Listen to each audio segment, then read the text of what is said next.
സുഗമദേവി സീരിയലിൻ്റെ പുതിയൊരു എപ്പിസോഡിൻ്റെ promo review വിശേഷങ്ങളിലേക്ക് എല്ലാവർക്കും സ്വാഗതം.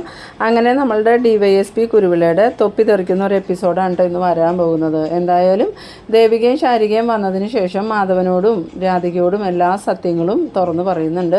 ഞങ്ങൾ ആ കെവിൻ്റെ അടുത്ത് സത്യങ്ങളെല്ലാം പറഞ്ഞു എന്ന്. അന്നേരം മാധവനാണെങ്കിൽ നല്ല പേടിയാവുന്നുണ്ട്. അത് പ്രശ്നമാവില്ലെന്ന് ചോദിക്കുമ്പം ഒരു പ്രശ്നമാവില്ല, സത്യങ്ങൾ അറിയേണ്ട സമയത്ത് എല്ലാവരും അറിയണം, ഇനി അവർ നമുക്കെതിരെ തിരിയില്ലെന്ന് ചോദിക്കുമ്പം ശാരിക പറയുന്നുണ്ട് എന്തായാലും അവരിപ്പോൾ സത്യങ്ങൾ അറിഞ്ഞു, ഇനി അതനുസരിച്ച് അവർ ഓരോ കാര്യങ്ങൾ തീരുമാനിക്കും. അപ്പോൾ നമ്മൾ അതിൻ്റെ പിന്നാലെ തന്നെ നിന്നാൽ നമുക്ക് തന്നെ പ്രയോജനം ഉണ്ടാവണം. ആ സമയത്ത് രാധികയ്ക്കും മാധവനും നല്ല പേടിയാവുന്നുണ്ട്. അങ്ങനെ ദേവിക പറയുന്നുണ്ട് അമ്മയും അച്ഛനും പേടിക്കൊന്നും വേണ്ട, എല്ലാം ഞങ്ങൾ വേണ്ട രീതിയിൽ തന്നെയാണ് മുന്നോട്ട് പോയിക്കൊണ്ടിരിക്കണം. ശാരിക ഒരു ആപത്തിപ്പെടുമെന്ന് മെസ്സേജ് അയച്ചതുകൊണ്ടാണ് ഞാൻ വേഗം തന്നെ ഇവിടുന്ന് പോയത്. അന്നേരം അമ്മയോട് പറഞ്ഞാൽ അമ്മ പേടിക്കുമല്ലോ എന്ന് കരുതിയിട്ടാണ് ഞാൻ പറയാതിരുന്നതെന്ന് പറയുമ്പം രാധിക പറയുന്നുണ്ട് അതൊന്നും കുഴപ്പമില്ല മോളെ, പക്ഷേ നന്ദനെക്കുറിച്ച് ഇതുവരെയും ഒരു വിവരവും ഇല്ലല്ലോ എന്ന് പറയുമ്പോൾ നന്ദുവിനെക്കുറിച്ച് അധികം വൈകാതെ തന്നെ നമുക്ക് എന്തെങ്കിലും വിവരം കിട്ടും. ഇത്രയും ദിവസം നമ്മൾ വിചാരിച്ചിരുന്നത് ഇസബല്ലയോ കെവിനോ അരുന്ധതിമേടോ ആണ് ഇതിൻ്റെ പിന്നിൽ നിന്നല്ലേ, പക്ഷേ അവരാരുമല്ല, വേറെ ആരോ ആണ് നന്ദുവിനെ തട്ടിക്കൊണ്ടു പോയേക്കണേ. അതാരാന്ന് നമ്മൾ എത്രയും പെട്ടെന്ന് കണ്ടെത്തും. പിന്നീട് കാണിക്കുന്നത് നമ്മളുടെ ഇസബല്ലേനെയും കെവിനെയാണ്. കെവിനാണെങ്കിൽ നാണം കെട്ട അകത്തേക്ക് കയറി പോണ സമയത്ത് ഇസബല്ല പറയുന്നുണ്ട് നീ എങ്ങോട്ടാ പോണേ, നീ അവിടെ നിന്നേ, നിന്നോട് എനിക്ക് കുറച്ച് കാര്യങ്ങൾ ചോദിക്കാനുണ്ടെന്ന് പറയുമ്പം കെവിനാണെങ്കിൽ പരുങ്ങിക്കൊണ്ട് എന്താ ബെല്ലാന്ന് ചോദിച്ചതും ഇപ്പം എങ്ങനെയുണ്ടാ നീ അവളുടെ അനുജത്തിയെ പ്രണയിക്കുവാന്ന് ആദ്യം തന്നെ എന്നോട് പറഞ്ഞിരുന്നെങ്കിൽ നിനക്കിപ്പം ഇതുപോലൊരു ചതി സംഭവിക്കുമായിരുന്നോ, ഇപ്പോൾ അവർ രണ്ടുപേരും ചേർന്ന് നിന്നെ നാണം കെടുത്തിയില്ലേ, നമ്മളിൽ നിന്നും പല രഹസ്യങ്ങളും അവർക്ക് മനസ്സിലാക്കാനുണ്ടായിരുന്നു, അതുകൊണ്ടാണ് അവൾ നിന്നെ പ്രണയിക്കുന്നതായിട്ട് അഭിനയിച്ചത്, എന്നിട്ട് ഇപ്പം എന്തായി, അത് ഞാൻ ഒരിക്കലും ശാരി ഇങ്ങനെ ചെയ്യുമെന്ന് പ്രതീക്ഷിച്ചില്ല ബെല്ല എന്ന് പറഞ്ഞതും എന്നിട്ട് നീ അവളോട് നമ്മളുടെ രഹസ്യങ്ങളൊക്കെ പറഞ്ഞോ എന്ന് ചോദിച്ചതും ഇല്ല ബെല്ല, ഞാൻ അവളോട് ഒരു രഹസ്യവും പറഞ്ഞില്ല. ആ സമയത്ത് ഇസബല്ല പറയുന്നുണ്ട് നീ നുണ പറയരുത്, നിന്നിൽ നിന്നും എല്ലാ രഹസ്യങ്ങളും മനസ്സിലാക്കിയെന്നാലോ അവർ ചേച്ചി അനിയത്തിയും പറഞ്ഞത്, അതിൻ്റെ അർത്ഥം എന്താണെന്ന് ചോദിച്ചതും ബെല്ലയ്ക്ക് ഞാൻ പറയണത് വിശ്വാസമല്ലേ, ഞാൻ ഒരു കാര്യവും അവരോട് പറഞ്ഞിട്ടില്ല. ആ സമയത്ത് ബെല്ല പറയുന്നുണ്ട് എനിക്കിപ്പോൾ തൽക്കാലം നിന്നെ വിശ്വാസമൊന്നുമില്ല, നീ ആ ശാരികയായിട്ട് പ്രേമാന്ന് എന്നോട് ഒരിക്കൽ പോലും പറഞ്ഞിട്ടില്ലല്ലോ, അതുമാത്രമല്ല ദേവികയുടെ വീട്ടിൽ വിവാഹം ആലോചിക്കാനായിട്ട് നിന്നെ വിളിച്ചു വരുത്തിയ കാര്യവും നീ പറഞ്ഞില്ല, ദേവിക പറഞ്ഞ ആ സത്യങ്ങളെല്ലാം ഞാൻ അറിഞ്ഞത്. ആ സമയത്ത് കെവിൻ പറയുന്നുണ്ട് നമ്മളിപ്പോൾ കൂടുതൽ പ്രശ്നങ്ങളിലേക്ക് പോകുകയെന്നാണ് തോന്നണേ, ഇപ്പം തന്നെ കണ്ടില്ലേ അരുന്ധതിമയുടെ ഇവിടെ വന്നിട്ട് നന്ദൻ എവിടെയാണെന്നാണ് ചോദിക്കുന്നത്, അവരുടെ മകൻ്റെ കാര്യം അവർക്ക് അറിയ പോലും വേണ്ടാന്ന്. അന്നേരം ഇസബല്ല പറയുന്നുണ്ട് ഇതിൻ്റെ പിന്നിൽ വേറെ എന്തൊക്കെയോ നാടകങ്ങൾ നടക്കുന്നുണ്ട്, ഇനിയിപ്പോൾ ദേവികയുടെയും ശാരികയുടെയും കൂടെ അരുന്ധതിമയുടെയും കൂടിയിട്ടുണ്ടോ എന്ന് എനിക്ക് സംശയമുണ്ടെന്ന് പറഞ്ഞതും കെവിൻ പറയുന്നുണ്ട് ഇനി നമ്മൾ കൂടുതൽ സൂക്ഷിക്കണം ബെല്ല, നീ വിളിച്ച് പാപ്പനോട് വിവരങ്ങൾ പറയാമെന്ന്. അന്നേരം ഇസബല്ല ചോദിക്കുന്നുണ്ട് അതല്ല എനിക്കൊരു സംശയം, നീ ശാരികയെ ഇങ്ങോട്ട് വിളിച്ചുകൊണ്ട് വന്ന കാര്യം ദേവിക എങ്ങനെയാണ് അറിഞ്ഞതെന്ന്. അന്നേരം കെവിൻ പറയുന്നുണ്ട് അതാ എനിക്ക് മനസ്സിലാവാത്തത്, ഞാൻ നേരത്തെ അവളോട് പറഞ്ഞിട്ടൊന്നും ഉണ്ടായിരുന്നില്ല, പെട്ടെന്ന് തന്നെ പോകാമെന്നും പറഞ്ഞ് വിളിച്ചു കൊണ്ടുവരുമായിരുന്നു, അതിൻ്റെ ഇടയ്ക്ക് ഈ ശാരികയ്ക്ക് ദേവികയെ വിളിച്ച് പറയാനൊന്നും സമയം കിട്ടിയിട്ടില്ല എന്ന്. അന്നേരം ഇസബല്ല പറയുന്നുണ്ട് എന്തായാലും ശാരിക പ്ലാൻ ചെയ്ത് തന്നെ എല്ലാ കാര്യങ്ങളും മുന്നോട്ട് നീക്കിക്കൊണ്ടിരിക്കണേ, ചിലപ്പോൾ നിൻ്റെ കൂടെ പോന്നപ്പോൾ തന്നെ അവൾ ദേവികയ്ക്ക് മെസ്സേജ് ചെയ്തിട്ടുണ്ടാവും, അതല്ലേ ദേവിക കൃത്യമായിട്ട് ഇവിടെ എത്തിയത്. ഋഷി മരിച്ചിട്ടില്ല എന്നുള്ള സത്യവും അവരറിഞ്ഞിട്ടുണ്ടോ എന്ന് ചോദിക്കുമ്പം എനിക്കൊന്നും അറിയില്ല ബെല്ല, എന്തായാലും പാപ്പനുമായിട്ട് സംസാരിച്ച് മുന്നോട്ടുള്ള കാര്യങ്ങൾ തീരുമാനിക്കാമെന്ന്. പിന്നീട് കാണിക്കുന്നത് നമ്മളുടെ ഗിരിയും രജനിയും ഗിരിയുടെ അമ്മയും കൂടി ചായ കുടിച്ചുകൊണ്ടിരിക്കുന്ന സമയത്ത് കോളിമ്പെല്ല് അടിക്കണ ഒച്ച കേൾക്കുന്നുണ്ട്.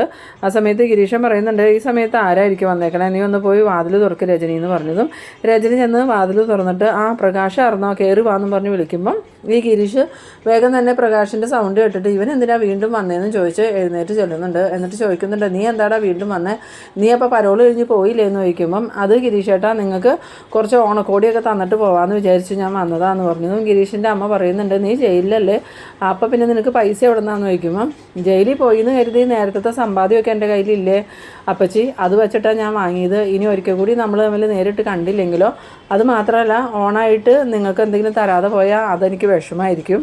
അതും പറഞ്ഞ് കുറേ കിറ്റുകൾ ഈ പ്രകാശ് മേനോൻ രജനിയുടെ ഇതിലേക്ക് കൊടുക്കുമ്പോൾ ഗിരീഷൻ പറയുന്നുണ്ട് അതൊന്നും വാങ്ങണ്ട രജനി, എന്തായാലും നിൻ്റെ സമ്മാനം ഒന്നും ഇവിടെ വേണ്ട, നീ എത്രയും പെട്ടെന്ന് പോകാൻ നോക്കുമെന്ന് പറയുമ്പം പ്രകാശ് മേനോൻ പറയുന്നുണ്ട് എന്തൊക്കെയാണ് ഗിരീഷേട്ടൻ പറയണേ, ഞാൻ നിങ്ങൾക്ക് ഒരു ഉപദ്രവവും ചെയ്തിട്ടില്ലല്ലോ എന്ന് പറയുമ്പം രജനിയും പറയുന്നുണ്ട് അത് പ്രകാശ് പറഞ്ഞത് നേരല്ലേ ഗിരി, പ്രകാശ് നമ്മൾ ഒരു രീതിയിൽ ഉപദ്രവിച്ചിട്ടില്ലല്ലോ, പിന്നെ എന്താ കുഴപ്പം, പ്രകാശും ആടെ അകത്ത് കയറിയിരിക്കുന്നൊക്കെ പറയുമ്പം ഈ ഗിരീഷിനാണെങ്കിൽ ഒട്ടും താല്പര്യമില്ലാത്ത പോലെ തന്നെ നിൽക്കുന്നുണ്ട്. അന്നേരം ഈ പ്രകാശ് മേനോൻ പറയുന്നുണ്ട് എന്തായാലും ഞാൻ അകത്തേക്കൊന്നും കയറണില്ല ചേച്ചി, ചേച്ചി ഇത് പിടിച്ചതെന്നും പറഞ്ഞുകൊണ്ട് അവൻ്റെ കയ്യിലിരുന്ന കവറൊക്കെ രജനിയുടെ കയ്യിലേക്ക് കൊടുക്കുന്നുണ്ട്. ആ സമയത്ത് രജനി ഭയങ്കര സന്തോഷത്തോടു കൂടി തന്നെയാണ് അതെല്ലാം വാങ്ങണത്. എന്നിട്ട് പ്രകാശ് ചോദിക്കുന്നുണ്ട്, നന്ദൻ്റെ കാര്യം എന്തെങ്കിലും അറിഞ്ഞോ ചേച്ചി? നന്ദനെ തട്ടിക്കൊണ്ടുപോയത് ആരാന്ന് വല്ല സൂചനയും കിട്ടുമെന്ന് ചോദിക്കുമ്പോൾ രജനി പറയുന്നുണ്ട്, ഇല്ല പ്രകാശ്, അതിനെക്കുറിച്ച് ഇതുവരെയും ഒരു വിവരവും കിട്ടിയിട്ടില്ല, നന്ദൻ എവിടെയായിരിക്കും എന്നൊക്കെ പറഞ്ഞിങ്ങനെ എണ്ണി പറക്കുമ്പം പ്രകാശ് മേനോൻ പറയുന്നുണ്ട്, എൻ്റെ സംശയം മിക്കവാറും ആ അരുന്ധതി തന്നെയായിരിക്കും നന്ദനെ കിഡ്നാപ്പ് ചെയ്ത് കൊണ്ടുപോയേക്കണം. നിങ്ങളെല്ലാവരും ചേർന്ന് ആ അരുന്ധതിയുടെ വീട്ടിലോട്ട് ചെല്ലുക. അപ്പോൾ നന്ദൻ്റെ കാര്യത്തിലൊരു തീരുമാനം വും അരുന്ധതിയെ ഇങ്ങനെ വിട്ടിട്ട് കാര്യമില്ല, നിങ്ങൾ സമ്മർദ്ദം ചെലുത്തിയാലേ നന്ദനെ തിരിച്ചു കിട്ടുള്ളൂ. ആ സമയത്ത് രജനി പറയുന്നുണ്ട്, പ്രകാശ് പറയുന്നത് നേരെ, ആ അരുന്ധതിക്ക് ഞങ്ങളുടെ വീടുമായിട്ട് നല്ല ശത്രുതയുണ്ട്, പ്രത്യേകിച്ച് അമ്മയോടും നന്ദനോടും. അതുകൊണ്ട് തന്നെ അവരാണോ തട്ടിക്കൊണ്ടുപോയെന്ന് സംശയമുണ്ടെന്ന് പറയുമ്പം ഗിരീഷിനാണെങ്കിൽ ഈ പ്രകാശ് മേനോൻ്റെ സംസാരമൊക്കെ ഇങ്ങനെ ശ്രദ്ധിച്ചുകൊണ്ട് നിൽക്കുന്നുണ്ട്. എന്നിട്ട് മനസ്സിൽ വിചാരിക്കുന്നുണ്ട്, ഇവൻ കൂടെ അരുന്ധതി എല്ലാത്തിൻ്റെയും പിന്നിൽ നിന്ന് പറയാൻ എന്തായിരിക്കുമോ കാരണം? ഇനിയിപ്പോൾ ഇവൻ മനഃപൂർവ്വം എല്ലാവരെയും അരുന്ധതിയുടെ അടുത്തേക്ക് വിടുന്നതായിരിക്കുമോ? ഇനി ഇതിൻ്റെ പിന്നിൽ ഇവനെങ്ങാനും ആയിരിക്കുമോ എന്നൊക്കെ ഇങ്ങനെ മനസ്സിൽ ചിന്തിച്ചുകൊണ്ടിരിക്കുന്നുണ്ട്. ആ സമയത്ത് രജനി പറയുന്നുണ്ട്, ഞാൻ പല പ്രാവശ്യം പറഞ്ഞു ആ അരുന്ധതിയുടെ വീട്ടിലോട്ട് എന്ന് ചോദിക്കാമെന്ന്. അപ്പോൾ ഗിരിയും സമ്മതിക്കില്ല, ദേവികയും സമ്മതിക്കില്ല. എന്തായാലും ഞാനിപ്പോൾ ഒരു കാര്യം തീരുമാനിച്ചു കഴിഞ്ഞു, എത്രയും പെട്ടെന്ന് എൻ്റെ നന്ദനെ കിട്ടാൻ വേണ്ടി ഞാൻ അരുന്ധതിയെ പോയി കാണുമെന്ന്. ആ സമയത്ത് ഗിരി പറയുന്നുണ്ട്, രജനി, നീ ഇവൻ പറയുന്നതും കേട്ട് ആവശ്യമില്ലാത്തതിനൊന്നും നിൽക്കണ്ട. എന്തായാലും അവിടെ സിദ്ധാർത്ഥ സാറും ദേവികയും ഹരിസാറും അന്വേഷണമൊക്കെ നടത്തുന്നുണ്ട്. അവരുടെ അന്വേഷണത്തിൽ തന്നെ നന്ദനെ കണ്ടെത്തുമെന്ന്.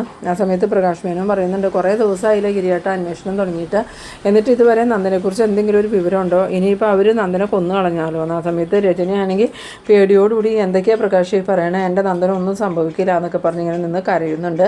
പിന്നീട് കാണിക്കുന്നത് നമ്മളുടെ സിദ്ധാർത്ഥനെയാണ്. സിദ്ധാർത്ഥൻ പ്രഭാവതിയോട് പറയുന്നുണ്ട്, ദേവികയും ശാരികയും ഒരുപാട് കാര്യങ്ങൾ പ്ലാൻ ചെയ്തുകൊണ്ടാണ് മുന്നോട്ട് പോണേ.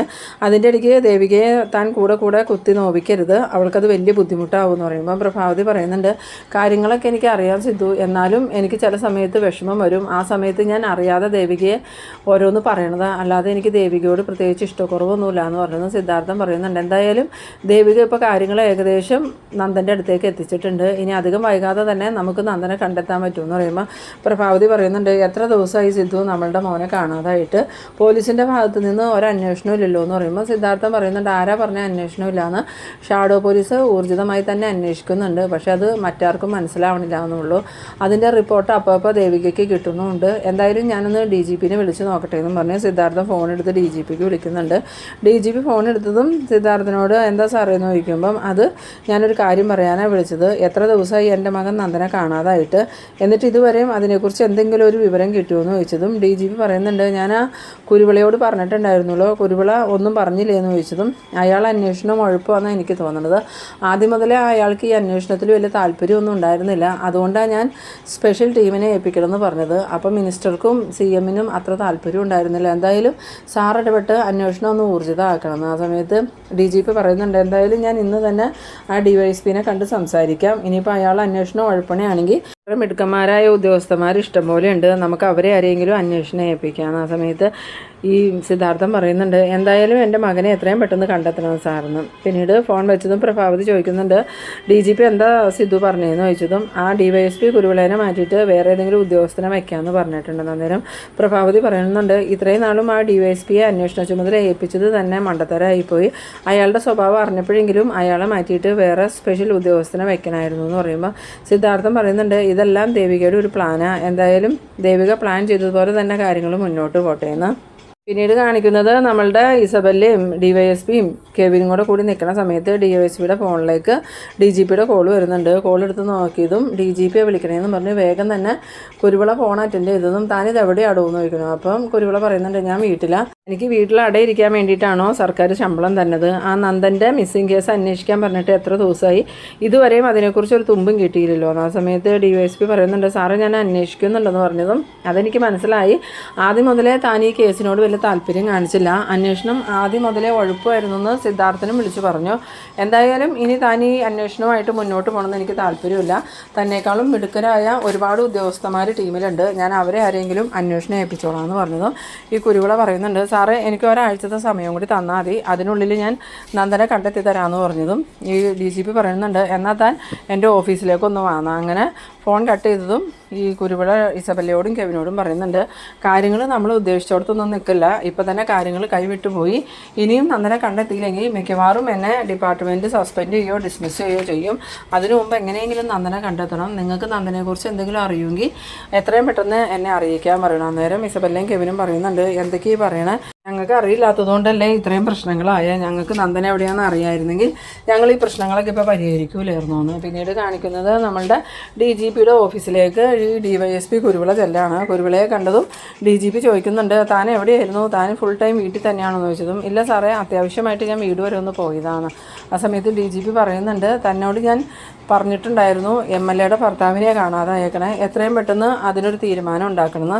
എന്നിട്ടെന്താ താൻ അന്വേഷണം ഉഴപ്പണേന്ന് ചോദിച്ചതും ഈ കുരുവിള പറയുന്നുണ്ട് സാറേ ഞാൻ അന്വേഷിക്കുന്നുണ്ട്, പക്ഷേ ഇതുവരെയും അതിനെക്കുറിച്ച് ഒരു തുമ്പും കിട്ടിയിട്ടില്ല എന്ന് പറഞ്ഞതും DGP പറയുന്നുണ്ട് നിങ്ങൾക്കല്ലേ ഒരു അറിവും കിട്ടാത്തേ ഉള്ളൂ, ഷാഡോ പോലീസ് അന്വേഷിച്ച് നന്ദനെ കടത്തിക്കൊണ്ട് പോയ വാഹനത്തിൻ്റെ നമ്പറൊക്കെ എടുത്തിട്ടുണ്ടല്ലോ, പിന്നെ എന്താ നിങ്ങൾക്ക് പ്രശ്നം എന്ന് ചോദിച്ചതും ഈ കുരുവിളയാണെങ്കിൽ ഞെട്ടിപ്പോകുന്നുണ്ട്. രണ്ട് കുരുവിള ചോദിക്കുന്നുണ്ട് ഷാഡോ പോലീസോ, അതിന് അവർ ഈ കേസ് അന്വേഷിക്കുന്നുണ്ടോ എന്ന് ചോദിച്ചതും DGP പറയുന്നുണ്ട് താൻ പിന്നെ എന്താ വിചാരിച്ചത്, MLAയുടെ നേരിട്ടുള്ള നീക്കത്തിലാണ് ഷാഡോ പോലീസിനെ അന്വേഷണം ഏൽപ്പിച്ചത്, ഷാഡോ പോലീസ് വേണ്ട രീതിയിൽ അന്വേഷണം മുന്നോട്ട് കൊണ്ടുപോകുന്നുണ്ട്, തനിക്ക് ഞാൻ ഒരാഴ്ചത്തെ സമയം തരാം, അതിനുള്ളിൽ നന്ദനെ എൻ്റെ മുന്നിൽ എത്തിക്കണം, ഇല്ലെങ്കിൽ താൻ തൻ്റെ തലയിലിരിക്കണ തൊപ്പി ഊരി വെച്ച് ജോലിയും രാജിവെച്ചിട്ട് ഇവിടുന്ന് പോകേണ്ടി വരുമെന്ന്. അത് കേട്ടതും കുരുവിള പറയുന്നുണ്ട് ഇല്ല സാറേ അങ്ങനെയൊന്നും സംഭവിക്കില്ല, ഒരാഴ്ചത്തെ സമയം കൊണ്ട് ഞാൻ നന്ദനെ കണ്ടെത്തിക്കൊണ്ടിരാമെന്നും പറഞ്ഞുകൊണ്ട് ഈ കുരുവിളയാണെങ്കിൽ പോകുന്നുണ്ട്.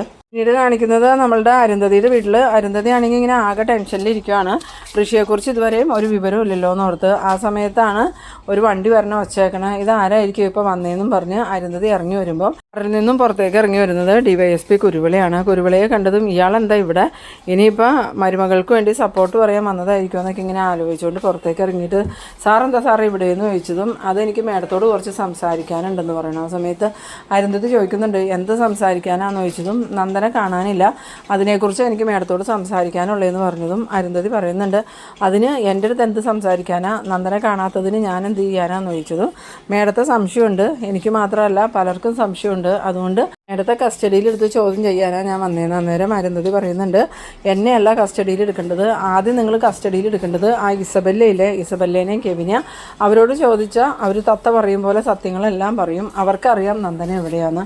അത് കേട്ടതും ഈ DYSPക്കാണെങ്കിൽ ആകെ കൺഫ്യൂഷൻ ആവുന്നുണ്ട്, കാരണം ഇസബല്ലയ്ക്കും കെവിനും നന്ദന എവിടെയാണെന്ന് അറിയില്ല, അതുപോലെ തന്നെ അരുന്ധതിയുടെ സംസാരത്തിൽ നിന്നും ആ കാര്യം അരുന്ധതിക്കും അറിയില്ല എന്നുള്ള കാര്യം ഈ DYSPക്ക് മനസ്സിലാവുന്നുണ്ട്. അപ്പോൾ DYSP മനസ്സിലാലോചിക്കുന്നുണ്ട് അപ്പോൾ ഇവരെ കൂടാതെ വേറെ ആരോ ആണ് നന്ദനെ കടത്തിക്കൊണ്ട് പോയേക്കണേ, അതാരാണെന്ന് എത്രയും പെട്ടെന്ന് കണ്ടെത്തണം. എന്നിട്ട് ഈ അരുന്ധതിയോട് ചോദിക്കുന്നുണ്ട് മേഡത്തിന് നന്ദന എവിടെയാണെന്ന് അറിയില്ല എന്നുള്ള കാര്യം ഉറപ്പാണോ എന്ന് ചോദിക്കുമ്പോൾ ഞാൻ എന്തിനാ സാറിനോട് കള്ളം പറയണേ, നന്ദന എവിടെയാണെന്ന് എനിക്ക് അറിയില്ല എന്ന് പറയണു. അത് കേട്ടതും ഈ DYSP ആണെങ്കിൽ എന്ത് പറയണമെന്ന് അറിയാതെ ആകെ കൺഫ്യൂഷനിൽ നിൽക്കുന്ന ആ ഒരു സീനിലാട്ടോ ഈ എപ്പിസോഡ് അവസാനിക്കുന്നത്. അപ്പോൾ എന്തായാലും നമ്മളുടെ ഇസബല്ലയുടെയും കെവിൻ്റെയും കുരുവിളയുടെയും കള്ളത്തരങ്ങളെല്ലാം എല്ലാവരുടെയും മുന്നിൽ തെളിയിക്കപ്പെടുന്ന എപ്പിസോഡുകളാണ് ഇനി മുന്നോട്ട് വരാൻ പോകുന്നത്. അധികം വൈകാതെ തന്നെ നമ്മളുടെ നന്ദനെ ആരാ തട്ടിക്കൊണ്ട് പോയേക്കണേന്നുള്ള സത്യങ്ങളും ശാരിക തന്നെ കണ്ടുപിടിക്കും. അപ്പോൾ നിങ്ങളെൻ്റെ വീഡിയോ ആദ്യമായിട്ടൊക്കെ കാണുന്നവരാണെങ്കിൽ എൻ്റെ ചാനലൊന്ന് സബ്സ്ക്രൈബ് ചെയ്യാനും എൻ്റെ വീഡിയോ നിങ്ങൾക്ക് ഇഷ്ടമായാൽ ലൈക്ക് ചെയ്യാനും ഷെയർ ചെയ്യാനും മറക്കരുത്. അപ്പോൾ ഇതുപോലെ ഇൻട്രസ്റ്റിംഗ് ആയിട്ടുള്ള അടുത്തൊരു എപ്പിസോഡുമായി നമുക്ക് വീണ്ടും കാണാം. അതുവരേക്കും ബൈ ബൈ.